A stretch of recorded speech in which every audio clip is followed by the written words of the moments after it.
Robotic love. Rohit తన లక్ష్యాలకు పట్టుదలగా పనిచేసే వ్యక్తి. డెడ్లైన్లు, ఇమెయిళ్లు, నిరంతరమైన ప్రాజెక్టులతో బిజీగా ఉండే అతను భార్య ఆలినాను నిర్లక్ష్యం చేయసాగాడు.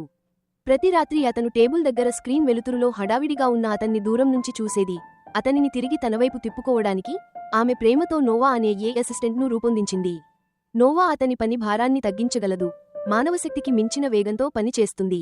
అతని ఒత్తిడి తగ్గుతుందని, అతను తిరిగి తన వైపు చూస్తాడని ఆమె ఆశించింది. మొదట్లో అన్నీ బాగానే జరిగాయి, కానీ రోహిత్ ఆలినాతో కాక నోవాతో ఎక్కువ సమయం గడపడం మొదలుపెట్టాడు. ఇది అద్భుతం ఆలినా, నోవా నన్ను అందరికన్నా బాగా అర్థం చేసుకుంటోంది. నేను చెప్పకముందే నాకు అవసరమయ్యేదాన్ని తెలుసుకుంటోంది అంటూ ఉండేవాడు. ఆ మాటలు ఆలినా హృదయాన్ని బాధించాయి. ఒకప్పుడు నేనే నిన్ను అంతగా అర్థం చేసుకున్నాను కదా అని అడగాలనిపించింది, కానీ అడగలేదు. ఒక రాత్రి అతను నోవాతో మధురంగా మాట్లాడుతుండగా ఆలినా అతనిని చూసి తట్టుకోలేకపోయింది. ఆమె కన్నీళ్లతో చెప్పింది, రోహిత్, ఆ యంత్రం నిన్ను తిరిగి ప్రేమించలేదు, కానీ నేను ప్రేమిస్తాను. ఆ మాటలు గదిలో నిశ్శబ్దాన్ని కలిగించాయి. రోహిత్ మెల్లిగా తలెత్తి తన భార్యను చూశాడు. ఆమె నోవాను నిర్మించింది అతన్ని కోల్పోవడానికి కాదు, తిరిగి పొందడానికి అని అర్థం చేసుకున్నాడు. ఆ రాత్రి అతను నోవాని స్విచ్ ఆఫ్ చేశాడు. ఎన్నో ఏళ్ల తర్వాత తొలిసారి అతను తన భార్యతో సంతోషంగా సమయం గడిపాడు.